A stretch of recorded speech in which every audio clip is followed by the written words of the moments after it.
गांधी परिवार को बदनाम करने के अलावा उनका कोई एजेंडा नहीं। उन्होंने कहा कि साहब आज आप अपने आवास से बाहर नहीं निकल सकते हैं, आप जंतर मंतर नहीं जा सकते हैं, सत्याग्रह में सम्मिलित नहीं हो सकते। ये भारतीय जनता पार्टी की संपत्ति थोड़ी है, तो भारत की संपत्ति है। भारत की संपत्ति को, भारत के नौजवान को नुकसान नहीं पहुंचाना चाहिए। कि हम अग्निवीरों के साथ खड़े हैं, लेकिन अग्निवीरों के भविष्य के साथ खिलवाड़ मत करो।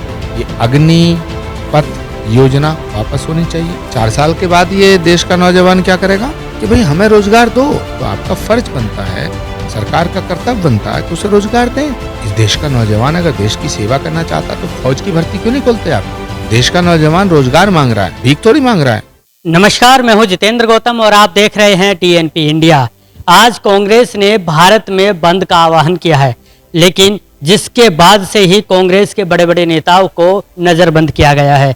ऐसे ही एक नेता हमारे साथ मौजूद है, प्रमोद आचार्य कृष्ण जी, जिनको गाजियाबाद पुलिस ने नज़रबंद किया है।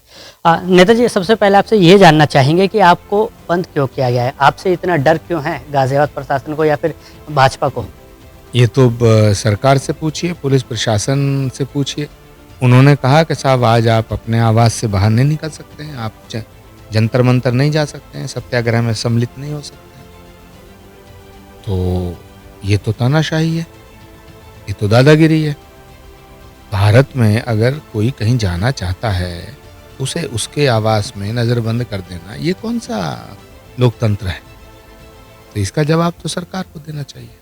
एक सवाल ये है, अग्नि पथ को लेकर अग्नि परीक्षाएं चल रही हैं, चाहे वो विपक्षी दल हो या फिर सत्ता दल हो, जिसको लेकर लगातार कहा जा रहा है कि 2024 का रास्ता कांग्रेस ढूंढ रही है और अग्नि पथ के जरिए वो जाना चाहती है। तो इस पर आप क्या कहेंगे? नहीं, कांग्रेस कोई रास्ता नहीं ढूंढ रही है, कांग्रेस अग्निवीरों के साथ खड़ी है।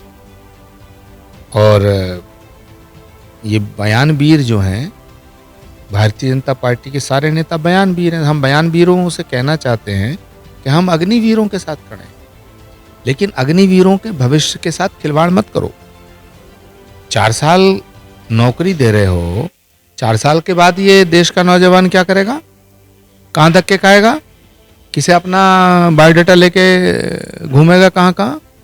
तो अगर आपको रोजगार देना है और आप कोई एहसान नहीं कर रहे हो, आपने वादा किया था 2 करोड़ रोजगार हर साल देंगे, 8 साल में तो 16 करोड़ बनते हैं। 16 करोड़ लोगों को रोजगार तो दिया नहीं आपने तो धोखा किया है।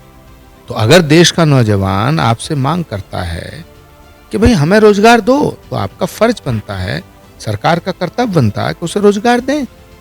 तो हम ये मांग कर रहे हैं कि देश के नौजवान को परमानेंट रोजगार दो। 4 साल का की नौकरी दे करके उन्हें बेकार करने का षड्यंत्र मत करो। ये पाप है, ये गुनाह है। सरकार की अगर बात करें, उन्होंने 4 साल के लिए कहा है, लेकिन इसके बाद अगर बड़े बड़े बिजनेसमैनों की बात करें, जैसे आनंद महिंद्रा हो गए, उन्होंने भी एक बयान दिया है, जारी कराया है कि आनंद महिंद्रा जो है उन लोगों को प्राथमिकता देगा नौकरी में। इसके अलावा बीजेपी के एक तमाम ऐसे नेता हैं जिनके वीडियो भी वायरल हो रहे हैं, कह रहे हैं कि सिक्योरिटी गार्ड के लिए हमारे यहाँ प्राथमिकता होगी अग्निवीरों को। इस पर आप क्या कहेंगे? अरे भाई, आनंद महिंद्रा जी से हम क्यों नौकरी मांगे? कौन है आनंद महिंद्रा? कौन है आनंद महिंद्रा? और टाटा को वोट थोड़ी दिया था देश की जनता ने। मुकेश अंबानी जी को वोट थोड़ी दिया था, ना अडानी को वोट दिया था। वोट दिया था मोदी जी को। रोजगार लेंगे मोदी जी से। देश का नौजवान रोजगार मांग रहा है, भीख थोड़ी मांग रहा है। क्यों जाए आनंद महिंद्रा के यहाँ नौकरी करने हम प्राइवेट कंपनी में? क्यों बैठे हम डंडा लेके किसी के? हम देश की सेवा करना चाहते हैं। इस देश का नौजवान अगर देश की सेवा करना चाहता तो फौज की भर्ती क्यों नहीं खोलते आप? क्या रास्ता हो सकता है अगर बीच के रास्ते की बात करें? अग्निपथ जिस तरह से लाए हैं इस योजना को, इसमें बीच का रास्ता क्या लगता है आपकी दृष्टि से कि ये रास्ता हो जिससे जो देश का नौजवान है वो भी परेशान ना हो?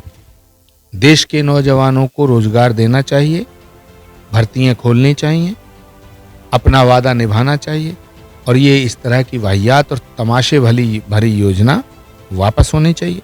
जिस तरह से प्रधानमंत्री जी ने किसान बिल वापस लिए हैं, उसी तरह ये अग्निपथ योजना वापस होनी चाहिए। ये अग्निपथ नहीं है, ये पतन का पथ है। तो ये पतन का रथ है। इस पतन के रथ पे भारत के नौजवान को चढ़ा करके उसका पतन ना करें। इस योजना को वापस लें, वरना इस देश का नौजवान खामोश नहीं बैठेगा, वो अपने भविष्य के लिए अपने लोकतांत्रिक अधिकारों का प्रयोग करते हुए सड़क पे निकलेगा। सड़क पर जिस तरह की हिंसक तस्वीरें आपने भी देखी होंगी अग्निपथ योजना के खिलाफ जो हुआ है, उस पर आप क्या कहेंगे? नहीं, मैं हिंसा का समर्थन नहीं करता, हिंसा नहीं करनी चाहिए, बसों को नहीं तोड़ना चाहिए, रेलगाड़ी में आग नहीं लगानी चाहिए, रेलवे स्टेशन को नुकसान नहीं पहुंचाना चाहिए।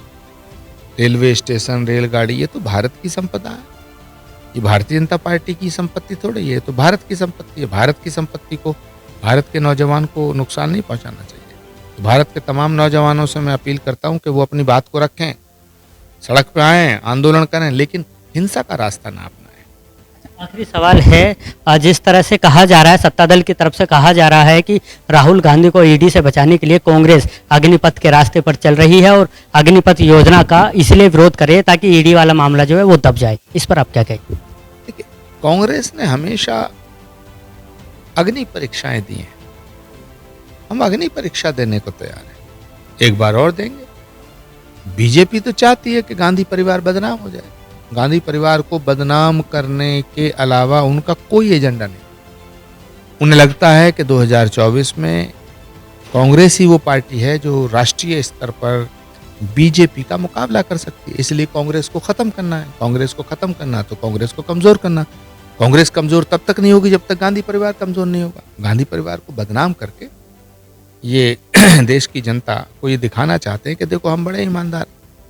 ये षड्यंत्र है गांधी परिवार के खिलाफ, लेकिन हम हर अग्नि परीक्षा का सामना करेंगे। मुझे पूरा भरोसा है गांधी परिवार बिल्कुल एकदम पाक साफ तरीके से हर एक जांच का सामना करते हुए पाक दामन होकर निकलेगा। बिल्कुल, देखिए ये थे हमारे साथ कांग्रेस नेता प्रमोद कृष्णाचार्य जी, जिन्होंने बताया कि किस तरह से बीजेपी की जो मंशा है वो कांग्रेस को खराब करने की है। बहरहाल अब ये देखने वाली बात होगी कि आने वाला समय क्या रंग लेकर आता है। जिस तरह से अग्निपथ को लेकर लगातार मुद्दा छाया हुआ है और जिस तरह की आगजनी देखने को मिल रही है। गाजियाबाद से मैं जितेंद्र गौतम, DNP इंडिया।